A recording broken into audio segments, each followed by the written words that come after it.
Toute la semaine, alors qu'il voulait se faire mousser sur le sort des poilus, Macron a été pris à partie sur sa politique, et en particulier sur la hausse des carburants. Cette hausse des prix à la pompe, de 15 à 25% sur l'année, est la goutte d'eau qui fait déborder le vase. Parce qu'elle s'ajoute au reste. Elle s'ajoute à l'augmentation du prix du gaz, de l'électricité, des loyers, des mutuelles, des assurances. Elle s'ajoute au chômage, qui est une catastrophe dans laquelle s'enfoncent des millions de jeunes et de moins jeunes. Et elle s'ajoute à des salaires et à des pensions de retraite qui sont déjà trop bas. Et ce ne sont pas les arguments écologiques brandis par le gouvernement qui calmeront la colère. Le gouvernement nous dit qu'il faut moins utiliser la voiture. Mais comment fait-on ? Quand on est forcé de faire des dizaines de kilomètres pour travailler, quand les services publics de proximité ferment les uns après les autres, la poste, le centre des impôts, les services hospitaliers, les petites gares, on nous explique qu'il faut se désintoxiquer du diesel et acheter des voitures moins polluantes. La belle affaire. Quand on a déjà du mal à faire son plein, on n'a sûrement pas de quoi se payer une nouvelle voiture. L'écologie est un alibi.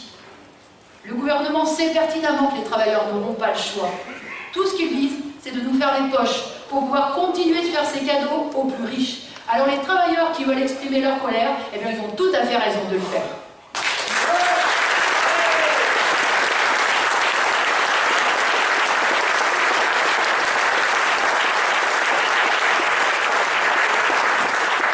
Depuis une quinzaine de jours, des initiatives diverses et variées circulent sur les réseaux sociaux pour le 17 novembre.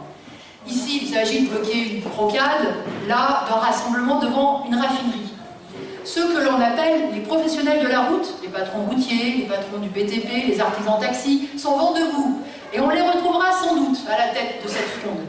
Si la mobilisation est réussie, ils seront peut-être reçus à l'Élysée et Macron leur accordera peut-être de nouvelles exonérations.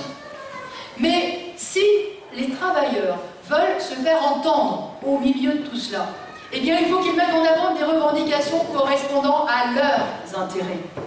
Se satisfaire d'un mot d'ordre aussi vague que « à bas les taxes sur l'essence » reviendra pour les travailleurs à donner un coup d'épée dans l'eau. Parce que le gouvernement peut tout à fait baisser une taxe d'un côté et en augmenter de l'autre. Ce gouvernement est maître dans les tours de passe-passe. Regardez, d'une main, il baisse la taxe d'habitation, de l'autre, il augmente la CSG. Il prétend mettre en place le reste à charge zéro pour les lunettes et pour les appareils auditifs. Mais on apprend déjà que les mutuelles vont augmenter. Alors il est vain, et il est impossible de se battre coup par coup contre telle ou telle augmentation de prix ou de taxes. Quand on appartient au monde du travail, la seule façon de stopper la chute de notre pouvoir d'achat, c'est de se battre pour l'augmentation des salaires et des pensions de retraite au même rythme que l'augmentation des prix que l'on subit. Les prix augmentent de 5, de 10%, eh bien il faut que les salaires et les pensions augmentent de 5, de 10%. Il faut l'indexation des salaires et des pensions sur les prix.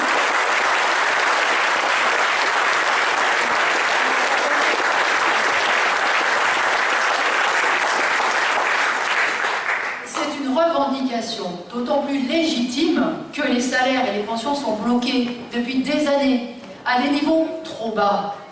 Macron et Philippe justifient toute leur politique en expliquant qu'ils veulent, je les cite, que le travail paye. Mais le travail ne paye pas. Le SMIC, il est à 1 188 € net. Et il y a des millions de salariés qui sont payés au SMIC. Pour les travailleurs qui sont indispensables au fonctionnement de la société, pour les aides-soignantes, les infirmières, les ouvriers, les cheminots, les caissières, les facteurs, les enseignants, non, le travail ne paye pas. La charge de travail, les cadences, la productivité ont augmenté partout. Nulle part les salaires n'ont suivi. Si beaucoup se résignent aujourd'hui à faire des heures supplémentaires ou à travailler de nuit ou le dimanche, c'est justement parce que le travail ne paye pas. Dans cette société d'exploitation, ce qui rapporte, ce n'est pas le travail, c'est le capital. C'est le capital qui exploite le labeur de l'ensemble des travailleurs et qui permet à l'argent d'aller à l'argent, qui permet aux capitalistes qui le possèdent d'accumuler rentes et dividendes de façon vertigineuse sans rien faire de leurs 10 doigts. Alors oui, il faut revendiquer notre dû, à nous, les travailleurs. Augmentation des salaires et des pensions et leur indexation sur les prix. Et s'il y a quelque chose à faire entendre le 17 novembre, et si les travailleurs qui sont autour de nous veulent se battre réellement pour faire avancer leur sort, c'est pour cela qu'il faut y aller.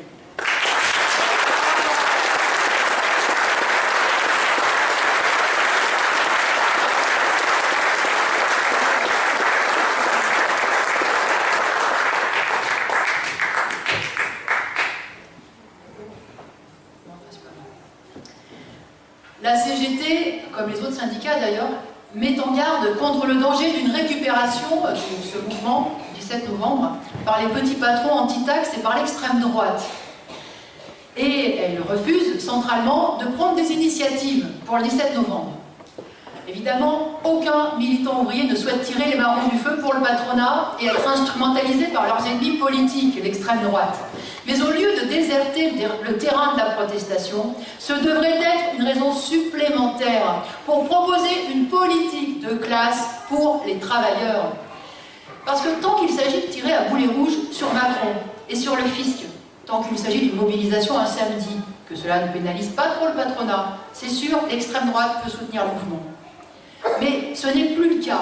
Dès que le mouvement prend un caractère ouvrier et anti-patronal, revendiquer de prendre sur les profits pour augmenter les salaires et les pensions, mettre en cause la responsabilité du patronat et de la bourgeoisie dans le recul de la condition ouvrière, dans tous ces licenciements qui continuent aujourd'hui, et bien voilà qui ne peut pas être récupéré par nos ennemis politiques. Tout le problème est de se battre pour nos intérêts de classe. C'est de contester non seulement la politique du gouvernement, mais de contester aussi la politique patronale, parce que les deux vont de pair. Et je le dis en passant, nous ne sommes pas contre les impôts et les taxes. Nous sommes pour les impôts et les taxes si ce sont les plus riches, le grand capital, qui les paye.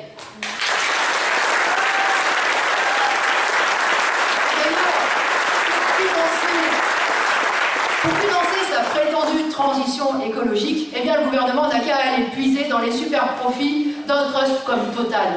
Alors voilà de quoi discuter autour de nous, avec nos camarades de travail, dans nos familles, auprès de nos amis. Oui, nous avons toutes les raisons de rejeter Macron, sa politique, son mépris anti-ouvrier. Mais il faut aussi et surtout rejeter la classe sociale qu'il représente et le système qu'il défend. Alors, à bas l'exploitation et à bas le système capitaliste.